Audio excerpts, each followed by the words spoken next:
salaamaaleykum yéen mbokk yi tàmbali seetaan Seneweb TV ak ñi nga xam ne ñoom ñooy jàng loolu nga xam ne mooy seneweb.com tey nag ñu amaan mbégte ak contentement di dalal gan gu banque koo xam ni kenn dootu ko naatable ci lu jëm ci wàllu musique ak culture ak aada ak cosaan mu nekk Yeye Faye di doom ci ki nga xam ne moom mooy Lamine Faye it mu nekk koo xam ni kenn dootu ko présenté fii ci Sénégal ci lu jëm ci wàllu musique il fait partie des plus grands musiciens sénégalais de tous les temps tey nag waxtaanee wuñu Lamine Faye tey mais Yeye Faye doomu Lamine Faye moom la ñuy waxtaanee parce que mooy suñu gan ñu war a waxtaan ak moom nag ci lu jëm ci carrière am musicale am parce que Yeye Faye nag nekk na koo xam ne aussi tamit mu ngi yëngatu ci wàllu musique nekk pianiste nekk jazzman nekk France nekk Canada nekk États-Unis nekk partout à travers le monde fu ne mu fay dem di yëngatu ci li nga xam ne loolu mooy musique tey mooy suñu gan ñu war a waxtaan ak moom ci album bu yees bi nga xam ne génne na ko ak préparation yi nga xam ne mu ngi ci di dem fële nga xam ne mooy festival Saint-Louis Jazz ak li nga xam ne tey jii moo ne ci kanamam moo tax tey ñu invité ki nga xam ne mooy Yeye Faye ngir partager ak moom expérience am ak la nga xam ne moom mooy carrière am Yeye maa ngi lay nuyu. salaamaaleykum sawa Aline maa lay nuyu bu baax aussi di kontaan ci sa invitation. jërëjëf gannaaw ba nga nangoo suñu invitation ñëw fii ci Seneweb ngir waxtaan ak ñun. ma wax ko ci njëlbeen ngay artiste di chanteur di musicien.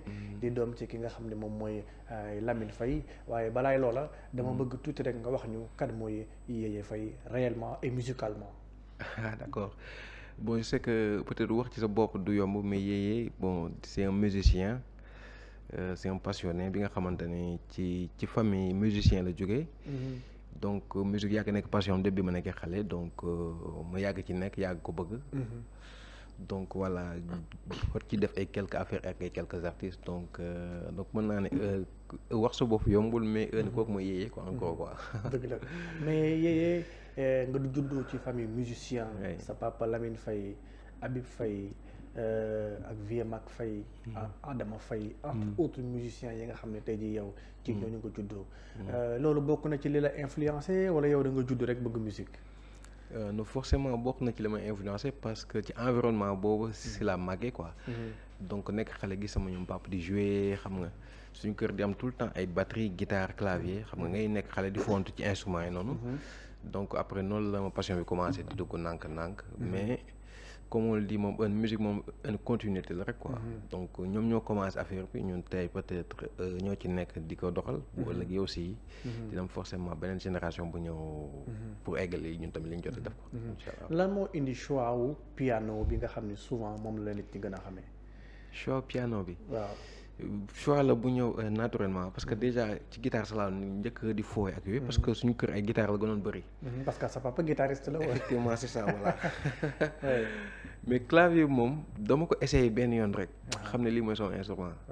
waaw c'est un instrument nga xamante ne ça m'a parlé vraiment rapidement quoi. et puis mu nekk un instrument boo xam ne dafa complexe aussi. dafa complexe ba pare dafa complet teg ci. parce que son bi ci nekk boo koy jouer dafa am noo koy jouer ak expression bi nga koy jox pour que mu mën a sonner comme il faut quoi. donc loolu yëpp moom ci neex ba pare nag mu tombé ak jamono bi internet di soog a ñëw quoi. donc presque mën naa ne ñun bi ñuy jàng clavier ak jàng musique assistée par ordinateur c'était en même temps quoi. donc loolu yëpp bokkoon na ci li gën a tax ma bëgg clavier quoi. d'accord nga nekk artiste boo xam ni def nga ay titres yu bari génn nga ay album def nga ay concerts au Sénégal en France aux États-Unis au Canada. liggéey nga ak ay waykat yu mag nag sànq yaa ngi koy wax sax ku ci mel ni El Hadj Diouf liggéey ngeen ensemble. ñu gisoon ni génn nga album bu yees benn album boo xam ne tudde woon nga ko Travel. ñu bëggoon tuuti rek nga dellusiwaat ci album boobu nga xam ne génne woon ko ci marché bi. waaw en fait Travel mooy booy xool mooy sama deuxième album. sama premier album mu ngi tudd ADN. boobu 2018 laa génnee. donc Travel laa génnee daaw. Travel nag nekk un album de voyage quoi. nga xamante ni mën naa ne ci période Covid bi mooy période bi ñuy fekkante fa le studio bi. période boobu laa doon composé album boobu.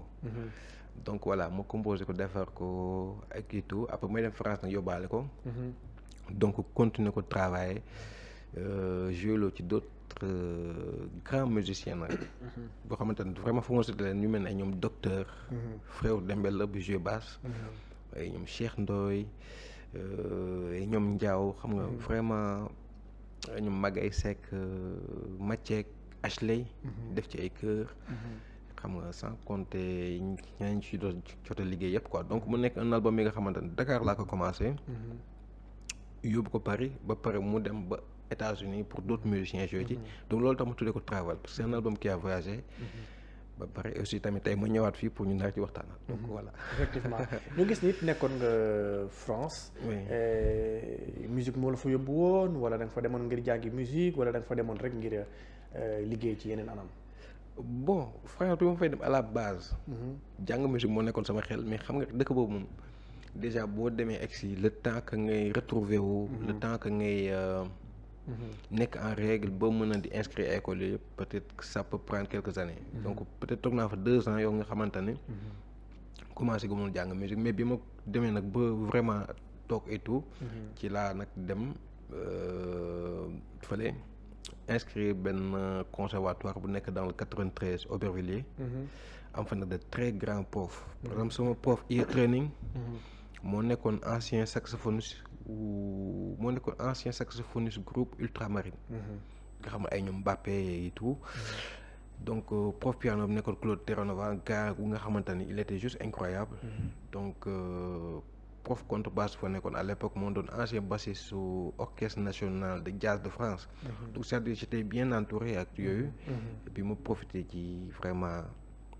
pour comprendre beaucoup de choses et puis am aussi la chance de faire des masterclass yoo xamante ne man maa ko dem pour déglu des grands musiciens yu mel ne ay Kyles Wood par exemple déglu naa ko masterclass ou Gregory Porter ou Boyen Z et j'en passe y a beaucoup de grands musiciens comme ça yi nga xamante ne voilà jot naa def seen ay masterclass pour déglu seen ay conseils ak yooyu yëpp parce que yooyu yëpp je pense que ne dafa bokk ci bagage yi en gros quoi.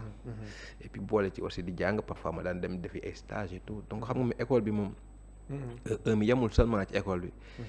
parce que même boo demee ci dans un club de jazz du jeu foofu tamit école la parce que di nga fa fekk yeneen musiciens yu am bi d'autres horizons yoo nga xamante ni ñoom aussi bu ñu joué di nga mën a jële ci ñoom. ay beneen xeetu xam-xam. d'accord ñu gis la it souvent di nga jàppale yenn artistes yi nga xam ni dañuy def seen album. di def seen sortie album gis nañ leen albumu Lamine Mayga bi mu mujjee génn sax yaa ngi ci woon participer woon ñu jàppale woon nga ko ci album boobu noonu ñu bëggoon xam rek lan mooy particularité de la musique de Yeye Faye. la particularité je pense que peut-être particularité mooy peut-être couleur yu bëri quoi. parce que ni ñu demee gëstu ci ay yeneen xeetu xam-xam yu mel ni jazz wala soul wala funk wala yeneen xeetu musique ni nga ko xamee. lu ko raw la ñu xamee musique sénégalaise ak musique. du ma ne sax la musique sénégalaise mais les musiques sénégalaises laa wax parce que peut-être fii bon mbalax bi lañ gën a xam mais boo demee dans le sud joolaay bu ñuy jouer ko beneen style la boo demee Fouta ak yooyu noonu. donc benn bu ci nekk dañ ciy jéem a essayer gasu ba nga xamante ni boo ko boolee yëpp ensemble bi. plus ses propres yëg-yëg donc loolu mooy def nga am benn couleur particulière donc pour revenir ci album Mayga bi effectivement album boobu defar naa ci peut-être je sais pas 8 ou 9 morceaux. voilà donc mu nekk expérience bu nice et puis Mayga nekk aussi un grand chanteur. nga xam sama ñoom papa la doon joué bi mu ñëw kër sax man joué gu ma musique quoi. effectivement nga nekk doom ci Lamine Faye. Lamine Faye nekk un grand musicien sénégalais. D'ailleurs même le fondateur du mythique groupe Lemzo Jamono. qui n'existe plus aujourd'hui mais qui reste dans la mémoire collective. grâce à ces belles œuvres que yi nga xam ne yenn artistes yi def nañ ko au sein de Lemzo Jamono. ndax tey jii nii mënees nañoo xaarandi ci Yeye Faye sur l'héritage de son papa. ci ban côté. ndax luñ mën a xaarandi ci yow ndax tey Yeye pare na pour garder l'héritage de son papa musicalement. Musicalement oui. mais Lemzo Jamono bon après en fait après il y a beaucoup de gens yi ma naan est-ce que doo reprendre groupe bi mais je sais pas pour le moment en tout cas peut-être sama xel nekkagul ci loolu. mais peut-être un jour parce que en 2019 dafa naan benn kii. hommage dafa naan benn hommage bu ma defoon Sorano à Sorano, oui. Voilà, c'était en 2019 mais loolu c'était juste peut-être pour benn spectacle et tout. Mais après il y a beaucoup de gens yi nga xamante ni ils ont bien aimé et puis ñu ngi ci tout le temps sollicité pour me reprendre dans ce projet pourquoi pas mais pour le moment.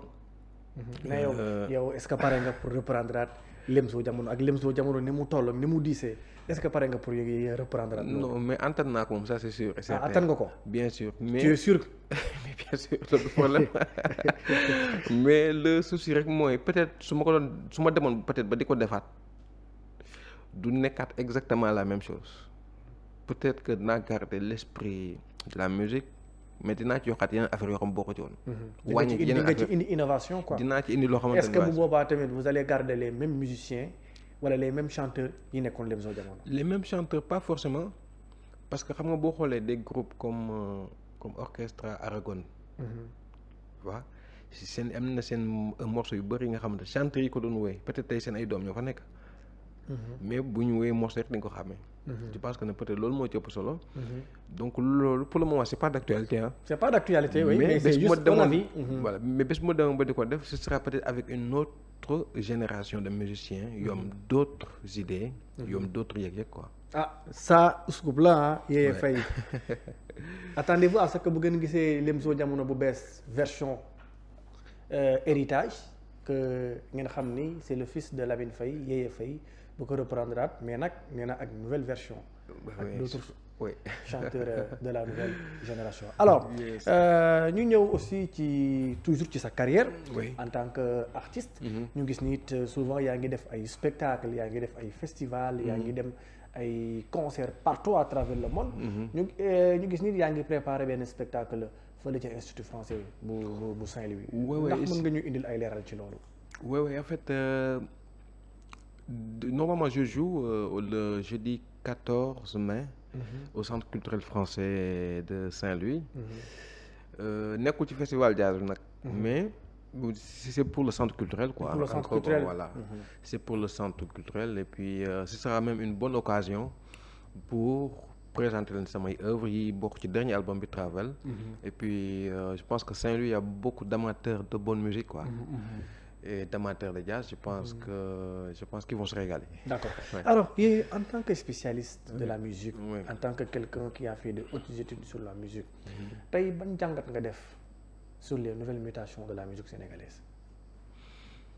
Nouvelles mutations de la musique sénégalaise, en tout cas, tout n'est pas mauvais, ça c'est sûr. Ouais. Parfois nga déglu ci des choses yoo xamante ne vraiment c'est bien fait et tout. Mais en grosso modo peut-être je préfère même limite je préfère la musique sénégalaise à l'ancienne. Limite. Pourquoi tu préfères la musique sénégalaise à l'ancienne? Pourquoi? Explique-nous. Pourquoi ma préféré ko parce que ci li ma gis à l'époque pour man à mon humble avis là pour man il y avait beaucoup plus de grands musiciens à l'époque léegi déjà. À l'époque, il n'y avait pas Internet. Donc les gens, ils étaient obligés pour liguer seen instrument. Même ñi woy, ils étaient obligés liguer seen voix pour mën a am benn justesse. ñi jouer batterie, ils étaient obligés liguer seen instrument pour nekk vraiment au top quoi. Parce que peut-être yi am léegi ci côté informatique bi yooyu à l'époque amul woon. Peut-être sama ñoom papa sax parfois ñu expliquer la ne la parfois daan nañ nekk di enregistrer ay affaire bu kenn juumee ñëppay reprendre. xam nga loolu léegi amatul. léegi studio mën nga juum bu la neexee sax mën nga dugaat ci machine bi rek di fii li nga juum quoi. donc loolu c'est pas un problème. donc à l'époque les gens étaient obligés de travailler leur instrument.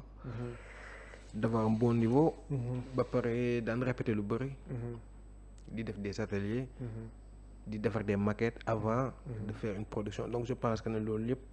di ci jouer quoi alors que léegi bon li fi am sax ba léegi sax baax na vraiment mais dafa bokkutul mais époque yi ñoo tollool parce que léegi c'est beaucoup plus facile quoi mën naa toog sama biir nekk defar benn album jox ko benn chanteur mu génn cartonné waaw man donc je pense que ne daal pour man daal bokkul en fait ñaar deux époques yu bokkul mais est-ce que ci lu jëm ci wàllu formation musicalement formation bi nga xam ni moom moo war a am ci musiciens yi am ci chanteurs yi est-ce que réellement il y a la formation de qualité selon ton avis? À mon humble avis bon pour man à mon humble avis laa wax de. Sénégal pour man boo fi nekkee par exemple mosoo dem dëkk feneen. nga yem juste Sénégal fi. nga màggee fi. nga def musique. nga mën musique. vraiment tu es une personne exceptionnelle parce que loolu c'est pas évident nga mën. parce que boo demee yeneen dëkk yi par exemple dëkk bu mel ni Paris par exemple da ngay xool entre premier arrondissement ba 20e arrondissement. arrondissement boo dem am na conservatoire. xam nga fii on nous parle d'un conservatoire bu fi nekk.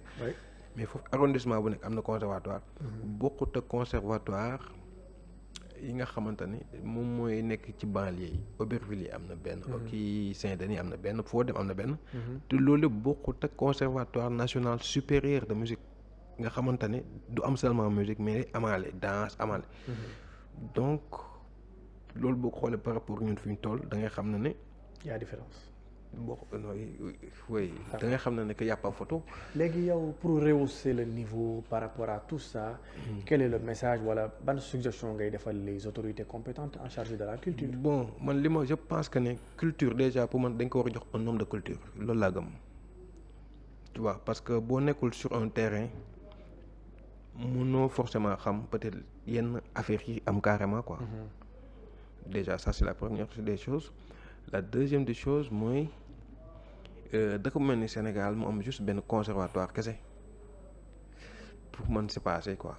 au moins Dakar waroon na am au moins ñaar Thiès am ko Saint-Louis am ko ak yooyu noonu ñuy former des professeurs de temps en temps ñu dem sax indi d'autres grands musiciens. am na des Sénégalais yi nga xam ñu ngi bitim réew mën nañ former énormément de musiciens. du ma ci citer ay tours mais y en a vraiment beaucoup yi nga xamante ni seen expérience ak seen xam-xam mën nañ ci former au moins kenn ku ci ne mën nga former au moins 100 jeunes musiciens. ñu boole ci di indi d'autres musiciens yi nga xam tamit parfois sax duñu ay Sénégalais des Brésiliens fii indi des Américains de temps en temps indi des musiciens russes. da koy jaral waa état bi ñu téye fi gars yi au moins benn 6 mois 1 an. ñu former gars yi. lu mel ay festival de jazz bu amee ñu profiter ci grands musiciens yi fi ñëw tamit. ñu def des masterclass ñu def des stages y a beaucoup de choses yi nga xamante ça tourne autour de la formation nekkul seulement toog sax ci benn classe tout le temps di jàng. mais ay masterclass tout ça benn mu nga toog un grand musicien mu ne la par exemple sooy liggéey sa instrument bul def li defal li nga def ko rek mu changer complètement sa vie. complètement effectivement oui. waxatuma la ak nag nga ciy gis nag tout le temps quoi. parce que boo gisee dans les autres pays comme Bénin Côte d'Ivoire tout ça dëkkuma foofu mais je sais pas les gars comment ils font là-bas mais généralement ils sont de très bons musiciens. de très bons surtout dans la sous-région même. sous-région quand tu pars en Guinée tu trouves là-bas de très bons instrumentistes. mais oui le Cameroun aussi. Cameroun. pareil aujourd'hui même pratiquement en Afrique le plus grand saxophoniste pour le moment c'est un Camerounais Richard Bona. Richard Bona c'est bassiste oui effectivement saxophoniste Manu Dibango effectivement. donc ça aussi c'est vrai. ouais donc je pense que ne loolu daal pour man war nañu ci bàyyi xel parce que aussi musique c'est vrai que c'est une passion ak yooyu noonu. mais mën aussi da ci am solo. d'accord alors ñu revenir tuuti ci ginnaaw. en 2019 tu as rendu un vibrant hommage à ton père Lamine Faye. oui. qui a écrit l'une des plus belles pages de l'histoire de la musique populaire dans les années 90, 80 même d'ailleurs, de Super Diamono jusqu'à Lemzo Diamono entre autres groupes. ñu gis ni delloo nga ko njukkal. waaye ñu gis ni tamit Lamine formé na ay musiciens yu mag tey jii ba tey ñenn ñaa ngi fii ñu ngi bàyyi seen waar ñu ngi continuer di def mais ñu gis ni it Lamine ça fait pratiquement bientôt 10 ans gisatuñu Lamine sur la scène musicale sénégalaise. mais est-ce que tey Lamine. il a reçu les honneurs yi nga xam ne mérité na ko est-ce que Lamine tey jii hommage bi nga xam ne war na ko am na ko. sincèrement je sais pas parce que xam nga en fait wax ci sa bopp wala wax ci ñi nga bokkal famille tout ça c'est pas évident. mais nga wax li nga xam ni moom nga sant waaye. je pense que ne bon déjà avant tout c'est un grand musicien bi nga xam ne def na lu am solo ci culture bu Sénégal. mais man li ma ci xalaat mooy loolu moo ci ëppoon solo quoi. le fait que mu def dara. parce que li mu def bon. voilà quoi histoire bi ne na ko ba pare en fait. donc je pense que ne loolu moo ci ëpp solo te nit booy def dara dafa mel ni comme ñun affaire yi ñuy def nii yëpp. xaaruñu ci réellement kenn kuñ ci rendre hommage wala yooyu noonu dañ koy def parce que parce que ay kii lañ ko ay artistes lañ. te loolu lañ sentir def à ce moment. donc je pense que moom sax peut-être que xaarul sax ay hommage ak yooyu en fait. oui. waaw kon ton papa xaarul hommage ci kenn. non je pense pas. je pense pas et puis surtout defaral naa ko. donc voilà mu nekkoon mais kii initiative bu nice ba pare mu toog dégluwaat ñu reprendre ay morceaux mais loolu sax man loolu je pense que ne loolu déjà c'est énorme. parce que man loolu je ne suis pas sûr que dinaa ko amee un jour dinaa toog ba sama doom tu vois reprendre samay œuvre ak yooyu noonu tu vois. donc je pense que ne loolu mooy ëpp solo. mooy boo waree def dara nga def ko ba mu baax ba nga xamante ni fii lim sa jamono ba année loon 91 ba léegi là on est en 2026. ëpp na 30 ans. oui. tout le monde les gens parlent ba léegi pourquoi parce que liggéey de qualité la. waaye nag loolu moo ëpp solo. waaye nag delloo njukkal daa neex. waaw neex na waaw. mais en fait bu spontané c'est les dàq. incha allah d'accord très bien en tout cas Yeye. oui merci beaucoup waaye balaa ñu lay bàyyi nga dem. il faut aussi nga wax ñu sa actualité ak say projets yi nga xam ne moo ne ci sa kanam. bon suma actualité déjà pour le moment je suis à Dakar pour plusieurs raisons déjà.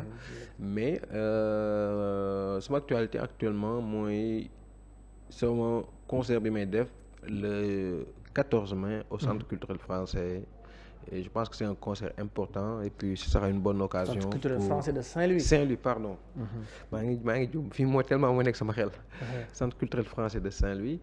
Et je pense que ce sera une bonne occasion pour que ñi dëkkee côté boobu en tout cas yi nga xam mosuñ ko ñëw déglu projet bi ils ont pas encore voilà mais écoutez dinañ mën a ñëw découvrir sama environnement. déglu affaire bu baax daal et puis enjoy ko. Ah Yeye, merci. Merci à vous aussi. Merci d'avoir accepté notre invitation. Merci. mbokk yi xarit yi yéen a ko gisandoo ma fàttali rek Yeye Faye moom laa invité woon tey moo ne woon sunu gan mu nekk artiste musicien chanteur compositeur sénégalais international mu nekk koo xam ne na ku nu ràññee la ci lu jëm ci wàllu musique ci lu jëm ci wàllu culture fii ci Sénégal ak biti réew. comme ni mu ko waxee dina am ay spectacle yoo xam ne dina ko amal fële ca Institut français bu Saint-Louis le 14 mai prochain bii ñu dëkkmal mu amaat yeneen activités yi dina nga xam ne dina ko amal fële ca biti réew ak album bu yees bi nga xam ni gën na ko daal di ko tuddee Travel disponible pratiquement dans toutes les plateformes de streaming ñu ngi leen di jox dig daje ba beneen yoon ak yeneen i invité fii ci Seneweb jërë ngeen jëf.